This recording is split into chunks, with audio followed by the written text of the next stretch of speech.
오늘 우리에게 주시는 하나님 말씀은 베드로 후서 1장 1절과 2절 말씀입니다.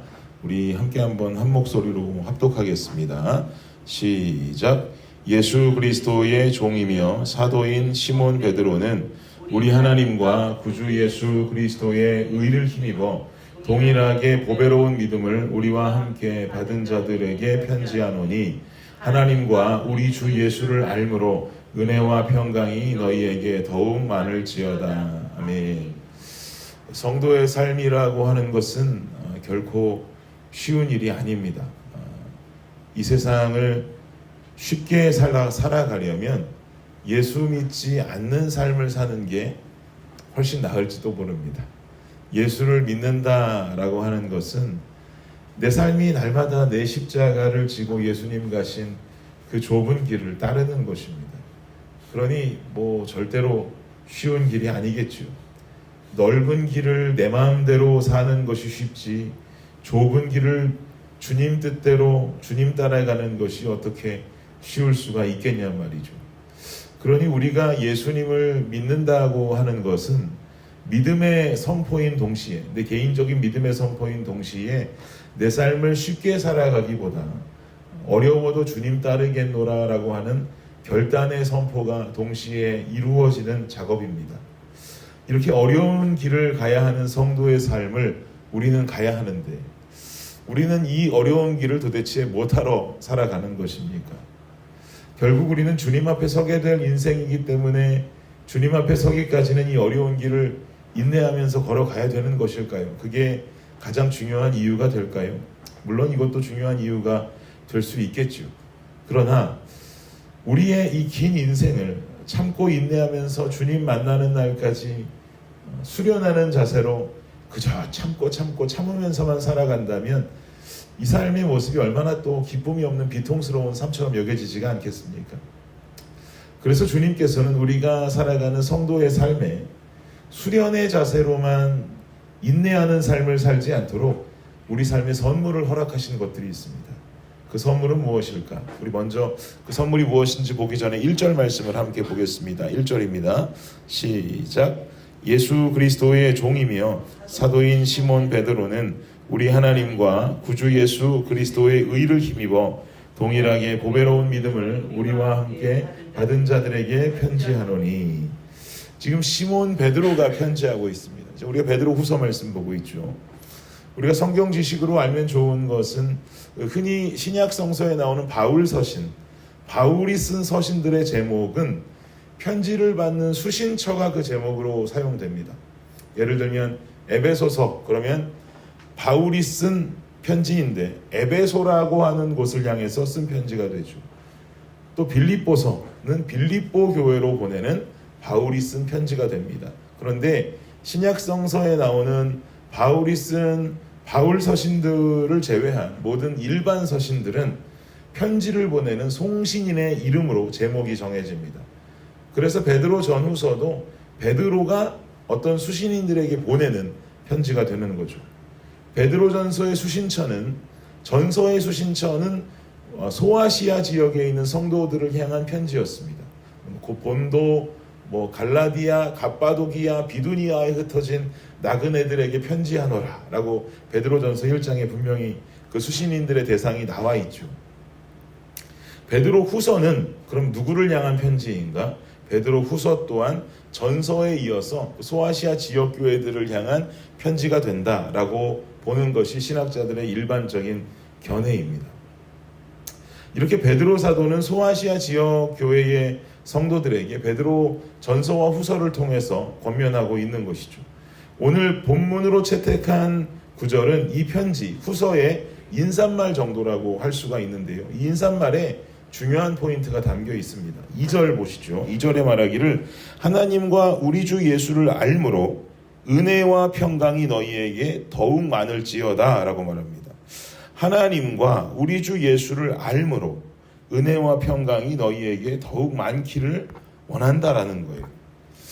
제가 서론에서 말씀드리기를 주님께서는 우리가 살아가는 성도들의 삶에 수련의 자세로 인내만 하지 않도록 선물을 허락하셨다라고 말씀드렸습니다. 그 선물이 뭐냐? 바로 2절에 말씀하는 은혜와 평강입니다. 우리는 이 땅에서 성도의 삶을 살아가면서 십자가를 지고 날마다 주님 가신 그 길을 쫓는 어려운 삶을 살아가게 되지만 그 길을 걷는 우리는 사실 외롭게 수행하는 무슨 구도자의 삶을 걸어가는 것이 아니라는 거죠. 이것이 우리 기독교와 이 구도자의 삶을 살아가야 한다라고 주장하는 다른 타 종교의 중요한 차이점이라고 저는 생각합니다. 우리는 어려운 길을 가고 있지만 우리 삶에는 먼저 은혜가 있다는 거예요. 첫 번째 은혜가 있다는 겁니다. 하나님께서 허락하시는 은혜, 그 은혜는 무엇입니까? 삶을 살아감에 있어 주님을 믿음으로 감동과 감격이 채워진다는 말이죠. 감동과 감격이 채워지는 삶을 우리가 살아가니 우리는 이 땅에서 예수님 있는 어려운 삶을 살아감에 있어서도 오늘을 살았지만 내일을 살 수 있는 은혜의 힘이 주어진다는 것입니다. 그리고 두 번째 선물은 무엇이냐? 평강이 있다는 거예요. 평강. 평강이라는 말의 헬라어는 보통 에이레네라고 하는 단어가 사용이 되는데 오늘 본문에서 말하는 평강이라는 단어도 헬라어로 에이레네라는 단어가 동일하게 사용이 됩니다. 에이레네가 갖는 의미는요, 평강, 우리가 알고 있는 평강의 의미인 평화와 안녕을 뜻합니다.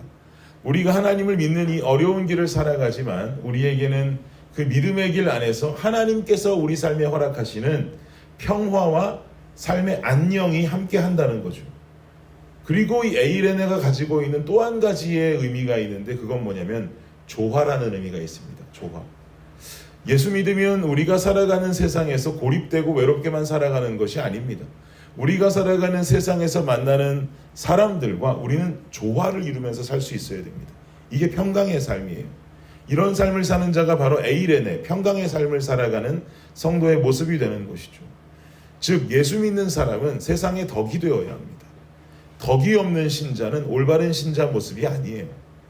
예수 믿는 자는 예수 믿음으로 인해서 믿음으로 핍박받는 자가 되어야 한다 라고 성경은 말하고 우리도 그렇게 여기고는 살아가는데 여기서 참 중요한 메시지 하나는 뭐냐면 우리가 세상에서 끝내 지켜내는 믿음의 모습은 핍박당할 수 있는 것이 맞지만 성도의 삶의 자세에서 도덕과 윤리에 어긋나는 성도의 행동과 모습으로 믿지 않는 사람들의 눈살을 찌푸리게 만드는 것은 핍박이 아닙니다. 우린 이거를 잘못 생각할 때가 있어요. 이것은 그냥 성도의 잘못된 삶이에요. 예수 믿음으로 믿는 핍박이라는 것은 어떻게든 이 악해져 있는 세상 가운데 거룩하신 하나님의 삶을 닮아 거룩을 향하는 내 삶을 통해 몸부림치는 내 삶이 핍박당하는 것은 괜찮다 이거예요. 그런데 덕스럽지 않은 모습으로 나타나는 모든 우리의 잘못된 모습들은 이거 핍박 아니라는 말입니다. 평강, 에이레네의 삶을 살아가는 성도는 평화와 안녕 그리고 조화가 이루어지는 사람인 것입니다. 이 모든 것이 어떨 때 생겨난다고요? 하나님과 우리 주 예수 그리스도를 알므로 이 땅에서 우리에게 주어지는 선물이 은혜와 평강이라는 것입니다. 예수를 안다고 하는 것은 믿는다는 말이겠죠. 그런데 우린 이런 질문을 할 수 있습니다. 목사님, 저는 아무리 믿어도 제 마음에 이상하게 평강은 없어요. 은혜도 없는 것 같아요. 여러분, 지난주 주일 말씀 통해 제가 말씀드렸지요. 믿음은요, 미지근한 것이 되어서는 안 됩니다. 전적인 몰두와 전적인 열정을 겸비한 믿음의 사람이 되어야 합니다.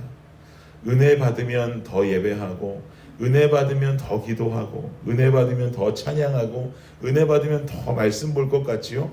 그렇지만 이런 모습으로 이런 자세로 살아가면 평생 은혜 받을 수 없습니다. 왜요? 순서가 바뀌었기 때문에 그래요. 예배하면 은혜 받는 것이고, 기도하면 은혜 받는 것이고, 찬양하면 은혜 받는 것이고, 말씀 보면 은혜 받는 거예요. 그런데 성도들의 삶 속에는 이걸 반대로 여길 때가 많습니다. 내가 좀 뜨거워져서 나도 말씀 보는 삶 살면 좋겠다. 내가 좀 뜨거워져서 기도하는 삶 살면 좋겠다. 그럼 평생 기도하지 못하고 평생 말씀 볼 수 없어요. 우리는 먼저 우리의 삶으로 내가 그것들을 결단하고 행해 나갈 때 주님께서 은혜를 허락하시는 것인 줄을 믿습니다. 은혜는요, 후불제로 받으십시오. 주님께 나의 열정을 쏟을 때 부으시는 은혜와 평강을 경험하십시오. 그럼 우리가 손해 아닌가요? 아니죠. 주님이 선불로 주신 은혜의 크기가 너무 크기 때문입니다. 우리가 마치 후불로 그 은혜 받으니 내가 뭔가 먼저 하고 그 은혜 받는 것 같지만 그렇지 않잖아요. 주님께서 선불로 주신 너무나도 큰 은혜가 있잖아요. 아들을 주셨고 십자가의 보혈을 주셨고 사망에 있던 나를 생명으로 옮기셨으니 우리는 아무리 예배하고 어제 드린 예배 오늘 또 드리고 아무리 목이 터져라고 찬양하고 눈이 빠지도록 말씀 본다 해도 주님 사랑에 비하면 우리는 어떤 것도 손해보는 것이 없는 것입니다. 주님 사랑에 비하면 우리는 더욱 그리해야 되는 것이죠. 우리가 전적으로 주님께 매달리고 하나님의 은혜를 구하게 될 때 우리가 살아가는 어려운 성도의 삶 속에 좁은 길 속에 하나님은 뜨거운 은혜 그리고 풍성한 평강을 허락하실 것입니다. 오늘도 은혜와 평강이라는 선물을 가지고 이 하루를 좁은 길이지만 또 쉽지 않은 길이지만 열심으로 내 십자가를 메고 주님 뒤를 따라 살아갈 수 있는 저와 여러분 되시기를 예수님의 이름으로 축복합니다. 기도하겠습니다. 주님 맞습니다. 쉽지 않고 좁은 길이 맞습니다. 주님도 우리에게 그 길은 쉽지 않고 좁은 길이라고 말씀하셨습니다.